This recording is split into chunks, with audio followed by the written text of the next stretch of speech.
അതെ, നമുക്കിന്ന് കുറച്ച് പൂക്കൾ ഉണ്ടാക്കിയാലോ. ഞാൻ ഈ യൂട്യൂബ് ഫാമിലിയിൽ ആദ്യമായിട്ടായതുകൊണ്ട് തന്നെ ക്ലാരിറ്റിയും പറയുന്നതിൽ തെറ്റും ഒക്കെ ഉണ്ടാകും കേട്ടോ. എല്ലാവരും അങ്ങ് പുറത്തേരെ. ആദ്യം നമുക്കിതുപോലെ പൂക്കൾ ഉണ്ടാക്കാനുള്ള ലീഫ് ഒന്ന് കട്ട് ചെയ്തെടുക്കാം. അതായത് അതിൻ്റെ പെറ്റൽസ് കട്ട് ചെയ്തെടുക്കുക.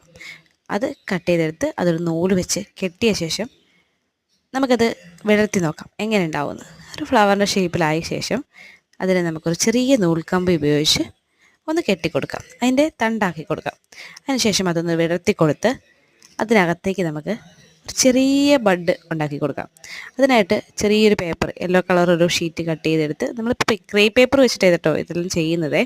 അത് മെല്ലെ ഒന്ന് കട്ട് ചെയ്ത് ഇതുപോലെ കട്ട് ചെയ്ത് കൊടുത്ത ശേഷം അത് റൗണ്ടാക്കി ചെറിയൊരു ട്യൂബ് പോലെ ആക്കി എടുത്ത ശേഷം അതിനകത്ത് പശ ഒട്ടിച്ച് നമുക്കത് ഒട്ടിച്ചു കൊടുക്കാം. ഇപ്പോൾ ഒരു ഫ്ലവറിൻ്റെ ഷേപ്പായിട്ടുണ്ടേ. ഇനി നമുക്കത് ഗ്രീൻ ടേപ്പ് വെച്ചിട്ട് ഒന്ന് കവർ ചെയ്ത് കൊടുക്കാം. അതിനിടയിൽ കൂടെ നമ്മുടെ അച്ചുക്കുട്ടൻ അങ്ങോട്ടും ഇങ്ങോട്ടും ഓടുന്നുണ്ട് കേട്ടോ. ഇപ്പം നമ്മുടെ പൂ റെഡി ആയില്ലേ, നോക്കിക്കേ ഭംഗിയുണ്ടോന്ന്.